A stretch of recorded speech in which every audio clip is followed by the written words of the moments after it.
다 함께 하나님 말씀 함께 보겠습니다. 히브리서 4장 14절에서 16절까지 말씀입니다. 신약성경 356쪽 히브리서 4장 14절에서 16절까지 말씀입니다. 제가 한 절, 여러분 한 절, 마지막 절은 다 같이 그렇게 교독하겠습니다. 그러므로 우리에게 큰 대제사장이 계시니 승천하시니 곧 하나님의 아들 예수시라. 우리가 믿는 도리를 굳게 잡을지어다.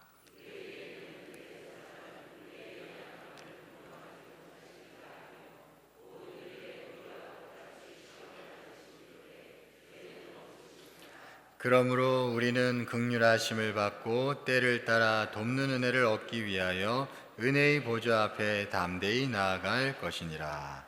아멘. 이 새벽에도 여러분 모두에게 하나님의 은혜가 충만히 거하기를 간절히 축원합니다. 네, 오늘 본문을 가지고 은혜의 보좌로 나아가라 라는 제목으로 하나님 말씀 전하겠습니다. 오늘 본문 14절과 15절 말씀을 보니까 예수님은 우리의 큰 대제사장이 되신다, 그렇게 말씀하고 계십니다. 그래서 우리의 연약함을 도와주신다고 또 말씀하고 있습니다. 그렇다면 여러분, 이 우리의 연약함을 도와주신다고 하셨는데 어떤 연약함, 특별히 어떤 연약함을 도와주시는 걸까요? 이게 중요한데 그 힌트를 우리가 16절을 보면은 얻을 수 있어요. 16절 다시 한번 우리 다 같이 한번 읽어보겠습니다. 시작. 그러므로 우리는 긍휼하심을 받고 때를 따라 돕는 은혜를 얻기 위하여 은혜의 보좌 앞에 담대히 나아갈 것이니라. 이 예수님의 대제사장적인 사역, 대제사장적인 사역의 목적이 무엇인지를 16절을 보면 우리가 좀 더 분명히 알 수 있습니다. 그건 다른 것이 아니라 하나님 아버지께로, 하나님의 보좌로 나아가도록 우리를 인도해 주신다는 거죠. 그게 바로 우리의 연약함을 도와주시는 내용입니다. 여러분, 예수님을 중보자라고도 합니다. 중보자. 우리를 하나님께로 이끌어 주시는 중보자라는 것이죠. 우리의 힘만으로는 그게 어려워요. 그게 어렵습니다. 예수님이 우리의 연약함을 도와주셔야지 우리가 하나님께로 갈 수 있습니다. 그 중보자가 없으면 우리가 하나님을 잘 찾지 않아요. 쉽게 말해서 예수님이 도와주시지 않으면 우리에게서 하나님을 간절히 찾는 그런 의지가 생기지 않는다는 것입니다.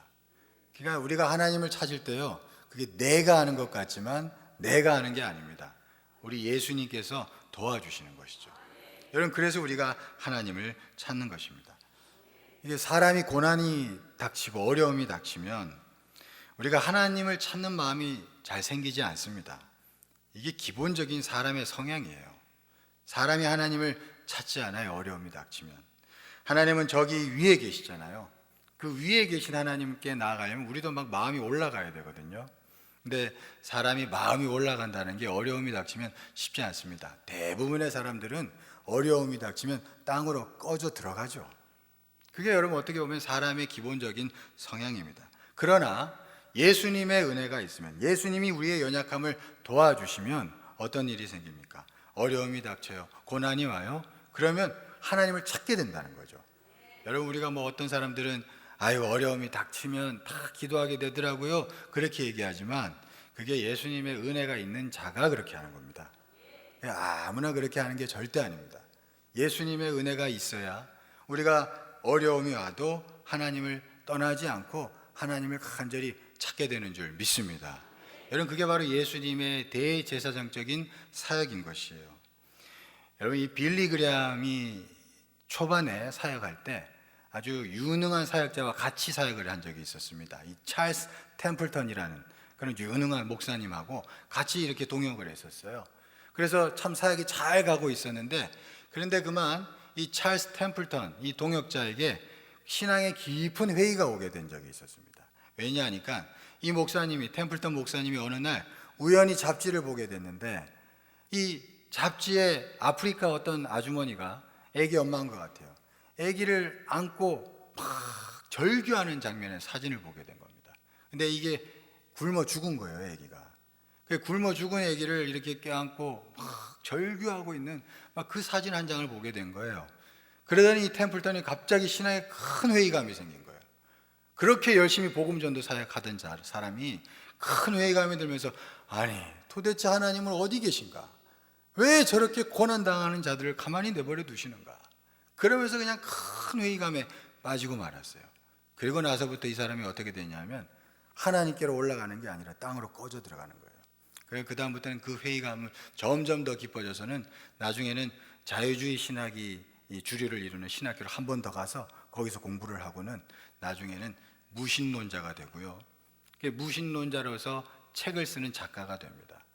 그래서 그는 그냥 죽을 때까지 교회를 신랄하게 비판하고 하나님을 까내리는 일만 하다가 생을 마감하고 말았어요. 그런데 그에 반해서 빌리 그레함, 여러분 빌리 그레함도 이 찰스 템플턴이 유능한 사람이잖아요.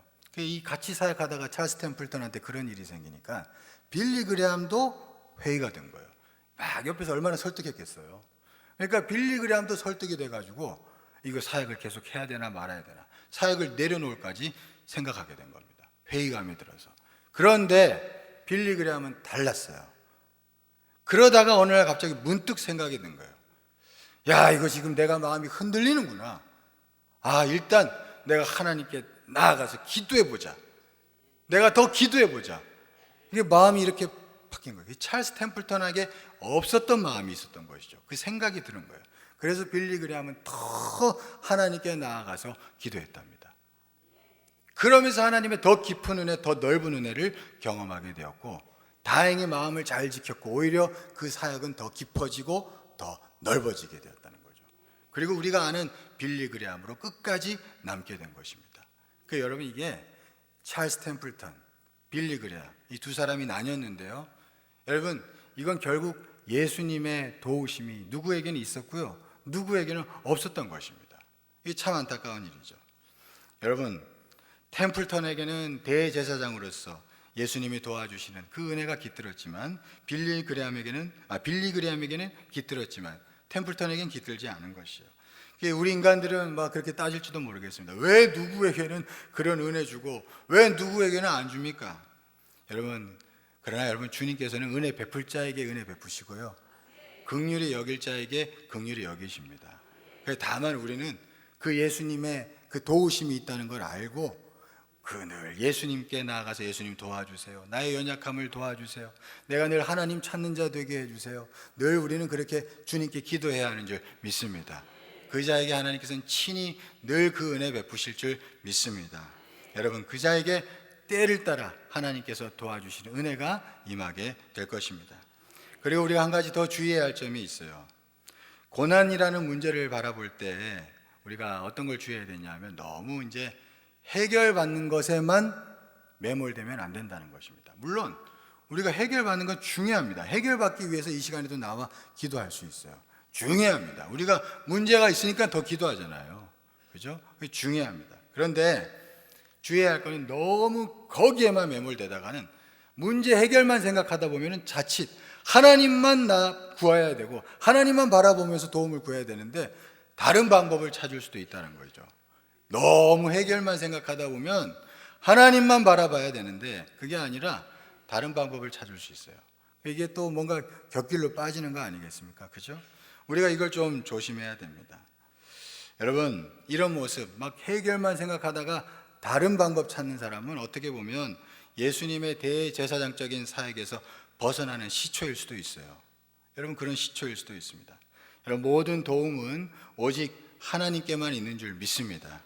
하나님은 우리의 이런 중심을 받길 원하셔요. 하나님께만 도움이 있어 오직 주만 바라봅니다. 그 마음을 하나님은 받으시길 원하신다는 거죠. 여기 히브리서가 쓰여진 배경도 그렇습니다. 이 당시 그리스도인들이 핍박을 심하게 받았어요. 핍박을 너무 심하게 받았습니다. 삶의 고난이 깃들게 되었습니다. 그러면서 어떤 일이 생겼느냐 하면 이게 하나님의 보좌 앞으로 나아가는 그 마음이 희미해진 거예요. 이 그리스도인들 가운데서 희미해진 겁니다. 그래서 그런 그들을 격려하기도 하고 또 약간 좀 책망하기도 하고 그래서 정신 차리게 하려고 하는 마음으로 이 히브리서 저자는 이 글을 쓰게 된 거였어요. 그 배경을 알 필요가 있습니다. 그래서 이 히브리서 초반에 보면은 또 이런 말씀도 있었어요. 히브리서 2장 3절 말씀인데 이렇게 말씀합니다. 우리가 이같이 큰 구원을 등한히 여기면 어찌 그 보응을 피하리요? 이 구원은 처음에 주로 말씀하신 바요 들은 자들이 우리에게 확증한 바니 이렇게 얘기합니다. 그러니까 고난 앞에서 큰 구원을 등한히 여기는 그런 흐름이 나타났던 것입니다. 그러니까 예수님의 대제사장적인 사역에서 어긋나는 자들이 교회 안에서 자꾸 나타났던 거예요. 그러니까 어려움이 닥친다고 다 하나님을 찾는 게 아닙니다, 여러분. 그런 모습들이 교회 안에서 나타난 것입니다. 그게 걱정이 된 거예요, 걱정이. 큰 구원을 등한히 여기는 거예요. 그게 걱정이 돼가지고 오늘 히브리서 저자는 이것을 쓴 것입니다.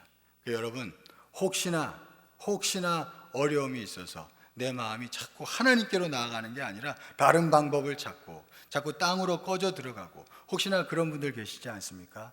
여러분, 부디 큰 구원을 등한히 여기지 말고 하나님이 도와주신다는 것을 믿고 하나님께로 나아가는 저와 여러분 되기를 간절히 축원합니다.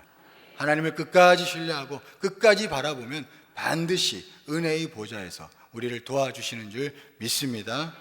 사랑하는 여러분, 하나님은 우리의 도움이 되고 피난처이고 힘이시고 큰 구원이신 줄 믿습니다. 여러분, 이것이 흐려지지 않기를 간절히 축원합니다. 이것을 등한히 여기지 않기를 바랍니다. 우리 예수님은 어떻게든 우리 안에서 하나님에 대한 이런 인식이 흐려지지 않게 하시는 분이 예수님이십니다.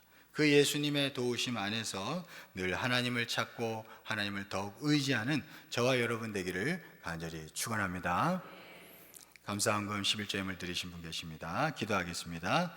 하나님 감사합니다. 하나님, 오늘 이 시간에 예수님이 하시는 그 일을, 우리의 연약함을 도우시는 일에 대해서 말씀을 나눴습니다. 하나님, 우리가 그 예수님의 은혜를 기억하며 늘 예수님 안에서 하나님께로 나아가는 주의 백성들 되게 하여 주시옵소서. 혹시나 하나님을 찾는 마음이 희미해져 있지 않은지, 땅으로 내려가고 있지 않은지 우리가 돌아보게 하시고 더욱더 예수님을 의지하며 하나님께로 나아가는 주의 백성들 되게 하여 주시옵소서. 주께서 우리를 그렇게 이끄실 줄 믿사오며 예수 그리스도 이름으로 기도드리옵나이다. 아멘.